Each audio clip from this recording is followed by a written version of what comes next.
एक चकवा के 3 प्रश्न। कौन किसके भाग्य का खाता है? संसार का सबसे बड़ा बलवान कौन है? और जो अपनी बात से मुकर जाता है उसका क्या अंजाम होता है? तो आइए श्रोताओं, इन रहस्यमय तीनों प्रश्नों को जानते हैं और आज का वीडियो आरंभ करते हैं। श्रोताओं, आप देख रहे हैं YouTube चैनल अद्भुत कहानी स्टार। आप सभी का इस चैनल पर एक बार फिर से हार्दिक स्वागत और अभिनंदन है। तो आइए श्रोताओं, आज का वीडियो आरंभ करते हैं। एक समय की बात है कि एक वन में एक वृक्ष पर चकवा और चकवी नामक 2 पक्षी बैठे हुए थे। रात्रि का समय था तो चकवा और चकवी उस वृक्ष पर बैठे हुए विचार मग्न हैं। श्रोताओं, आपको बताना चाहूंगा कि चकवा रात्रि को जागता है और सभी जीव सोते हैं, लेकिन चकवा पक्षी ऐसा होता है जो रात्रि को जागता रहता है। तो चकवी चकवा से कहने लगी कि हे चकवा, मेरे मन में 3 प्रश्न पैदा हो रहे हैं और उनका आप मुझे समाधान प्रस्तुत करें, उनका उत्तर प्रस्तुत करें। चकवा बोला, चकवी पूछिए, आपके कौन से प्रश्न हैं? कि हे महाराज, मुझे ये बताओ, कौन किसके भाग्य का खाता है और इस संसार का सबसे बड़ा बलवान कौन है? और जो अपनी बात से मुकर जाता है, फिर जाता है बात से, उसका क्या अंजाम होता है? चकवा चकवी की बात सुनकर के कहने लगा कि चकवी, तुमने बहुत सुंदर 3 प्रश्न मुझसे पूछे हैं और मैं तुम्हारे तीनों प्रश्नों के जवाब दे रहा हूं, ध्यान से सुनना। चकवा चकवी से कह रहा है और चकवी तीनों प्रश्नों के उत्तर चकवा से जानना चाहती है, तो चकवा की बात सुन रही है। तो चकवा कहने लगा कि चकवी, ध्यान से सुन, तुमने 3 बहुत सुंदर प्रश्न पूछे हैं और मैं तीनों प्रश्नों का जवाब तुम्हें एक कहानी के माध्यम से समझाऊंगा। तो चकवा चकवी को एक कहानी सुनाता है कि चकवी, ध्यान से सुनना। किसी बिल में एक सर्प रहता था और उस सर्प को एक बाज देख रहा था। तो वह सर्प जब बाहर निकलने की कोशिश करता है तो उस बाज ने उस सर्प पर झपट्टा मारा, परंतु सर्प अपने बिल से अधिक बाहर नहीं निकला था, इसलिए उसमें वापस चला गया। फिर 2 घंटे बाद सर्प ने बाहर निकलने की कोशिश की, लेकिन उस बाज का निवास भी उसी वृक्ष पर था जिसके नीचे उस सर्प का बिल था। तो जैसे ही सर्प अपने बिल से बाहर निकलने की कोशिश करता, बाज उस पर प्रहार करता, उसे उठाकर ले जाने की कोशिश करता। बाज मन में सोच रहा है कि जब कभी तू निकलेगा मैं तुझे खाऊंगा, अपना भोजन बनाऊंगा। और सर्प उस बाज के डर की वजह से उस बिल में ही छुपा रहता है। जब सर्प को उसमें पड़े हुए काफी समय हो जाता है तो सर्प मन में विचार करने लगा कि यदि राजा विक्रम कहीं से आ जाएं तो वो पराये कष्टों का हरण करते हैं और राजा विक्रम ही ऐसे हैं कि मुझे आजाद करा सकते हैं। हे चकवी, ध्यान से सुनना। तो राजा विक्रम की याद करता हुआ सर्प उस बिल में पड़ा हुआ है और जो भी उस मार्ग से निकलकर जाता उससे सर्प कहता कि भाई, कोई मेरी बात राजा विक्रम तक पहुंचा दे या मुझे राजा विक्रम से मिला दे तो मैं उसका आजीवन एहसानमंद रहूंगा। श्रोताओं, एक दिन की बात है कि महाराज विक्रम उज्जैन नरेश, जो पराये कष्टों का हरण करते थे, वन में आखेट के लिए चले जाते हैं और उसी मार्ग से निकल करके जा रहे थे। जब सर्प ने देखा कि कोई व्यक्ति इस मार्ग से निकल के जा रहा है तो सर्प कहने लगा कि भाई, कोई मुझे राजा विक्रम से मिला दे तो मैं उसका आजीवन एहसानमंद रहूंगा। ये बात जब राजा विक्रम ने सुनी तो राजा विक्रम कहने लगा कि क्यों भाई सर्प, क्या कारण है? राजा विक्रम से आपका क्या काम है? तो सर्प कहने लगा कि देखिए श्रीमान जी, राजा विक्रम दूसरे के कष्टों का हरण करते हैं। 6 माह से इसी बिल में पड़ा हुआ कष्ट पा रहा हूं। यदि मैं इस बिल से बाहर निकलता हूं तो इस वृक्ष पर एक बाज का निवास स्थान है, घोंसला है। वह बाज मुझ पर उसी समय आक्रमण करता है इसलिए ना मैं इस बिल से बाहर निकला और ना मुझे इसमें कुछ खाने को रहा। मैं पड़ा हुआ इसमें बड़ा कष्ट मैं जीवन व्यतीत कर रहा हूं। राजा विक्रम कहने लगे कि हे सरफराज, मैं ही राजा विक्रम हूं, बताओ तुम्हारे कष्ट का हरण कैसे करूं। श्रोताओं, राजा विक्रम तो पराये दुखों को हरते थे, बड़े प्रतापी राजा थे। तो सर्प कहने लगा कि हे महाराज, मुझे आप जैसे संभव हो वैसे इस बाज से स्वतंत्र करा दीजिए। राजा विक्रम कहने लगे कि बताओ, मैं आपको इस वन में कहीं दूर छोड़ दूंगा कि महाराज ये बाज देख लेगा, जब आप मुझे जहां छोड़ेंगे ये वहीं जाकर के फिर बैठ जाएगा और फिर भी मैं स्वतंत्र नहीं हो पाऊंगा। तो हे राजन, तुम मुझे कुछ समय के लिए तुम्हारे उदर में बैठा लीजिए, तुम्हारे पेट में बैठने के लिए स्थान दे दीजिए। जब इस बाज को पता नहीं चलेगा कि सर्प कहां गया और मैं तुम्हारे साथ इस वन में बहुत दूर चला जाऊंगा और आगे जाने के बाद मैं तुम्हारे पेट से बाहर आ जाऊंगा। राजा विक्रम कहने लगा, ठीक है नागराज, आइए आप मेरे उदर में प्रवेश कर जाइए। श्रोताओं, राजा विक्रम अपना मुंह फाड़ देते हैं और वो नागराज राजा विक्रम के पेट में प्रवेश कर जाता है और राजा विक्रम के पेट में जाकर के बैठ जाता है। अब देखिए श्रोताओं, चकवा कह रहा है चकवी से कि चकवी ध्यान से सुन। जब राजा विक्रम वन में आगे गए और आगे काफी दूर पहुंचने के बाद उस नाग से कहने लगे कि हे नागराज, आप मेरे उदर से बाहर आ जाइए। अब ये सुनसान वन है और इसमें कोई बाज आपको परेशान नहीं करेगा। ये बात सुनकर के नागराज कहने लगा कि नहीं महाराज, अब मैं आपके पेट से बाहर निकलने वाला नहीं हूं। राजा विक्रम बोले, क्यों भाई, आपने तो मुझसे ये वायदा किया था कि आप मुझे आगे सुनसान वन में छोड़ देना, मैं आपके उदर से बाहर निकल जाऊंगा। अब क्या हुआ, सुनसान वन आ गया, आप मेरे पेट से बाहर निकलिए। सर्प बोला कि देखो महाराज, जैसा रहने का आनंद आपके पेट में है ऐसा उस बिल में नहीं होता। मैं बड़े आराम से मेरा जीवन व्यतीत कर रहा हूं, मैं अब तुम्हारे पेट से कभी बाहर नहीं निकलूंगा। श्रोताओं, राजा विक्रम मन में सोचने लगे कि ये बड़ा दुष्ट नाग है, अब मैं क्या करूं। और उसके जहर के प्रभाव से महाराज विक्रम के पूरे शरीर से कोढ़ फूटने लगा। महाराज विक्रम के शरीर में कोढ़ निकल आया। राजा विक्रम मन में सोचने लगे कि अब यदि मैं मेरी राजधानी को चलता हूं तो भी संभव नहीं है, क्योंकि मैं कोढ़ी हूं इस समय और मुझे इसी ही वन में रह करके इस नागराज का कुछ ना कुछ इलाज करना होगा, इसका कुछ उपाय करना होगा। यह सोच करके महाराज विक्रम एक वृक्ष के नीचे एक झोंपड़ी डाल लेते हैं और उस झोंपड़ी में राजा विक्रम सो जाते हैं। उनके शरीर से कोढ़ चुचाने लगा, बदबू आने लगी, क्योंकि सर्प का जहर था और सर्प कुंडली मार करके राजा विक्रम के पेट में बैठा हुआ था।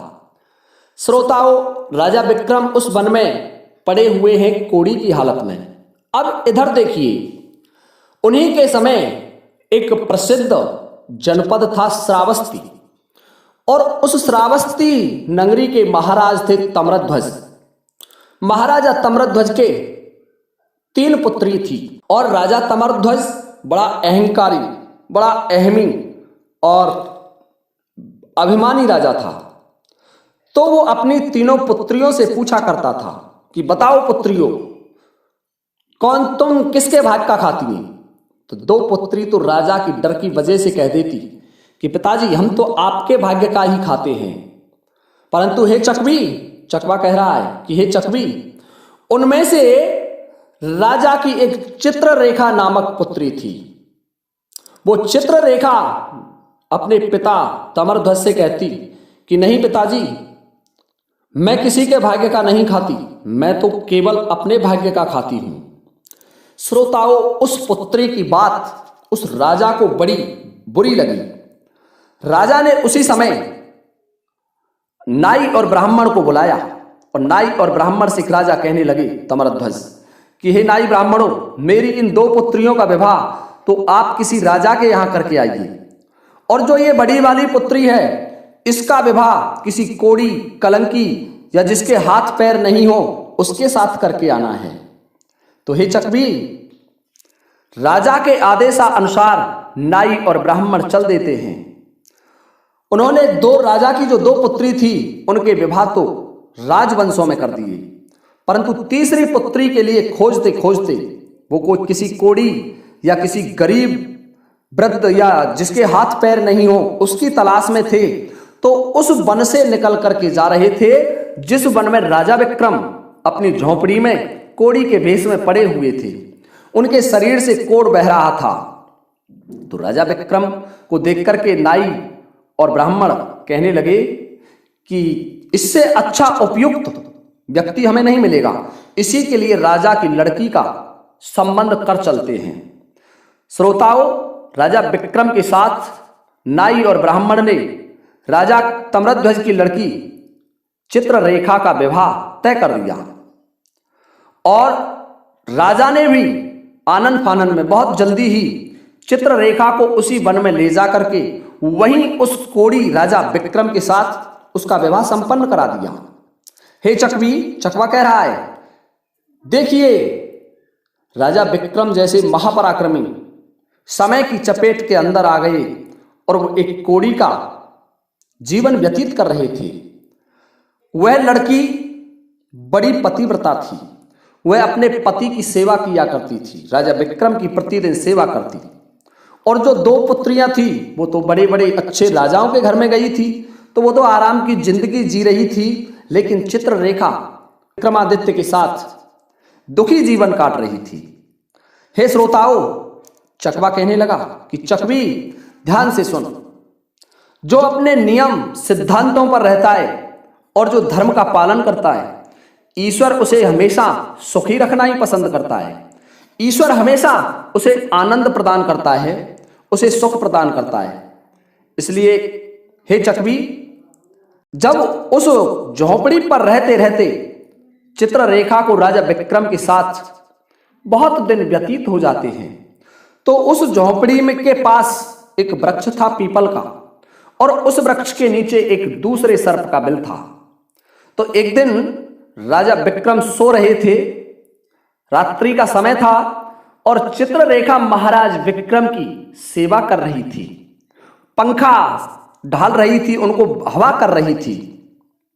श्रोताओं, उसी समय उस बिल में से वो नागराज बाहर निकलता है और बाहर निकल करके जो राजा विक्रम के पेट में सर्प था उस सर्प से कहने लगा, अरे दुष्ट, अरे बेकौली सर्प, तू अपने वचनों से मुकर गया।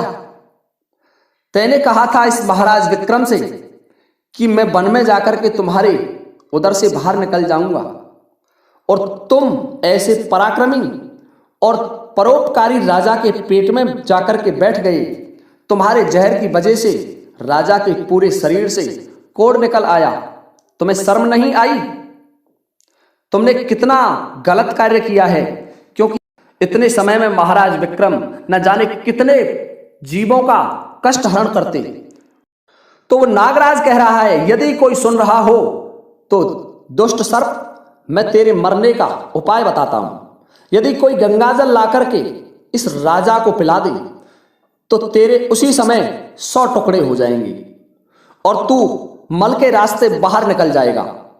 श्रोताओं, अब तो जो राजा के उदर के अंदर बैठा हुआ सर्प था वो उस सर्प से, दूसरे सर्प से कहने लगा कि तुझ जैसा भी मैंने कोई नहीं देखा। तू भी बहुत विशाल धन पर अपनी कुंडली मार करके बैठा है। यदि वह धन मानव समुदाय के कल्याण के लिए लगाया जाता तो उससे न जाने कितने मानवों का भला होता। मैं भी तेरे मरने का उपाय बताता हूं, यदि कोई सुन रहा हो तो। वो सर्प कहने लगा राजा के पेट के अंदर से, यदि कोई एक पीपा तेल गर्म करके तेरे बिल में डाल दे तो तू उसी समय नष्ट हो जाएगा, और इस स्थान को खोदेगा तो यहां अपार धन संपत्ति निकलेगी। श्रोताओं, उस बात को राजा तम्रध्वज की लड़की चित्ररेखा बड़े ध्यान से सुन रही थी। चित्ररेखा को मन में विचार आया कि ये राजा विक्रम हैं और इनके उदर के अंदर एक सर्प बैठा हुआ है, इस कारण महाराज के शरीर से कोढ़ निकल रहा है। तो वह बेचारी चित्ररेखा किसी ऋषि के आश्रम में पहुंचती है और उन ऋषियों से अनुरोध करती है कि हे महात्माओं, मुझे एक गिलास गंगा जल की आवश्यकता है। ऋषि कहने लगे, पुत्री तू कौन है और गंगा जल का क्या करेगी? तो चित्ररेखा कहने लगी कि देखो ऋषियों, मेरे पति के लिए मुझे दवा बनानी है, दवाई की आवश्यकता है और उसमें गंगा जल चाहिए। तो उनमें से एक ऋषि कहने लगा, ठीक है, इस पुत्री को एक गिलास गंगा जल दे दिया जाए।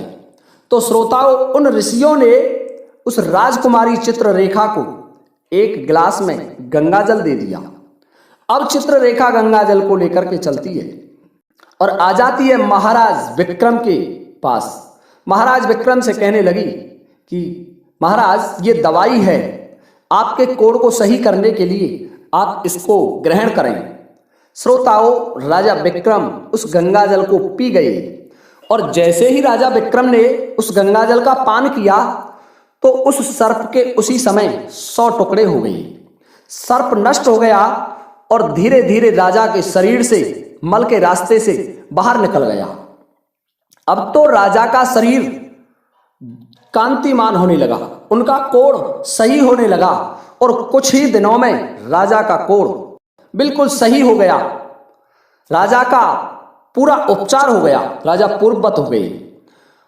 अब श्रोताओं, राजा विक्रम से वो चित्ररेखा कहने लगी कि देखो महाराज, मैं एक स्त्री हूं, इस शहर को नहीं जा सकती, मैं पतिव्रता हूं, इसलिए आपसे एक अनुरोध करती हूं कि आप इस शहर को जाएं और जहां भी आपको मिले किसी दुकानदार के यहां से एक पीपा तेल लेकर के आएं।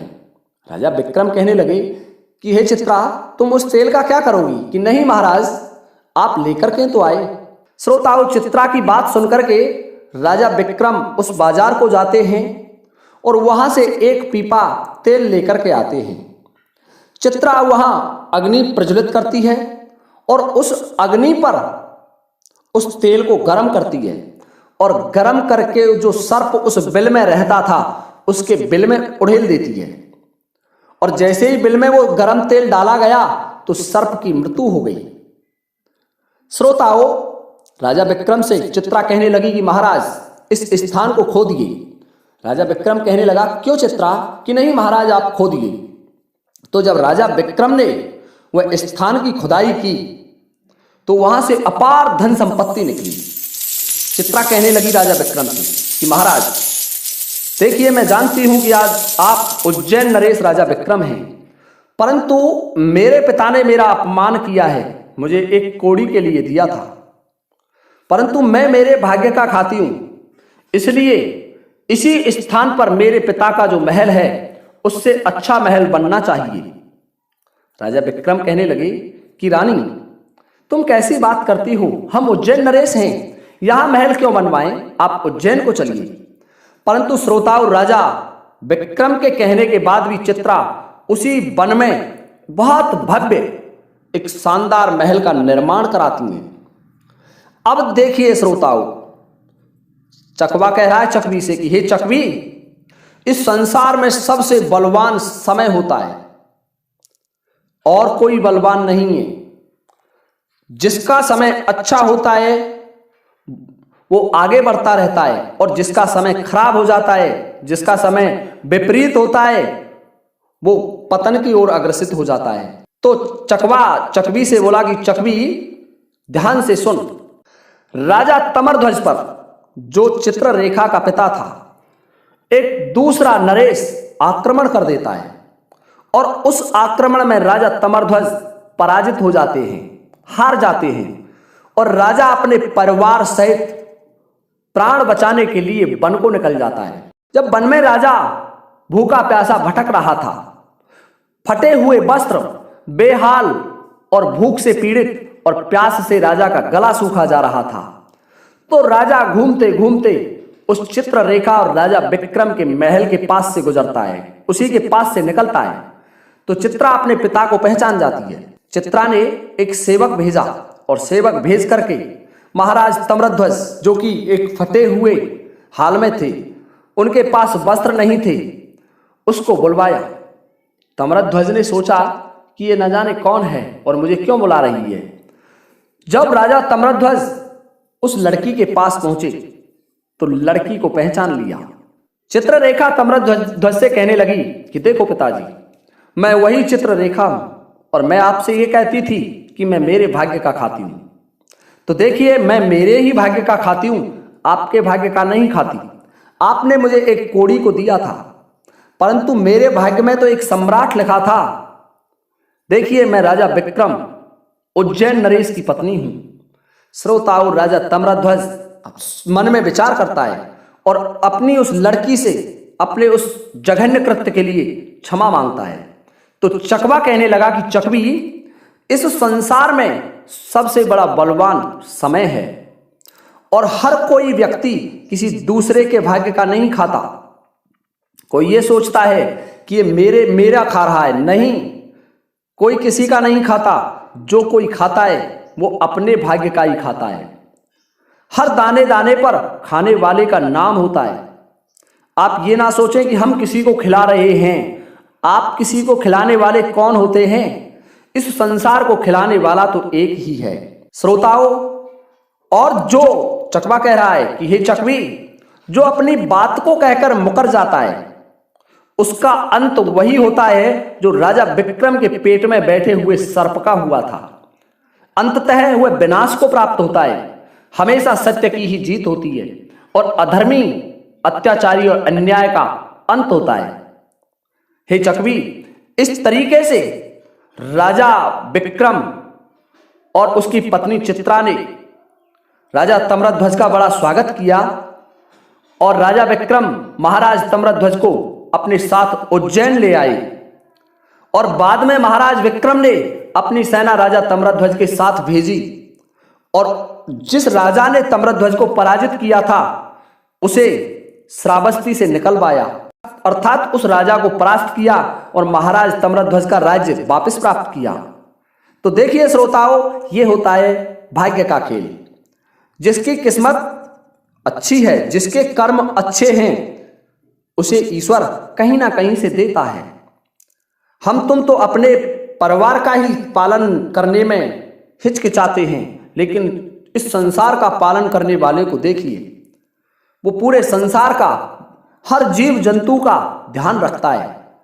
तो श्रोताओं, ये था हमारा आज का वीडियो जिसमें चकवा और चकवी की प्रश्नोत्तरी थी। यदि आपको हमारा वीडियो पसंद आया हो तो कृपया वीडियो को लाइक करना ना भूलें। इसी के साथ अब ये वीडियो समाप्त होता है। जय हिंद, जय भारत।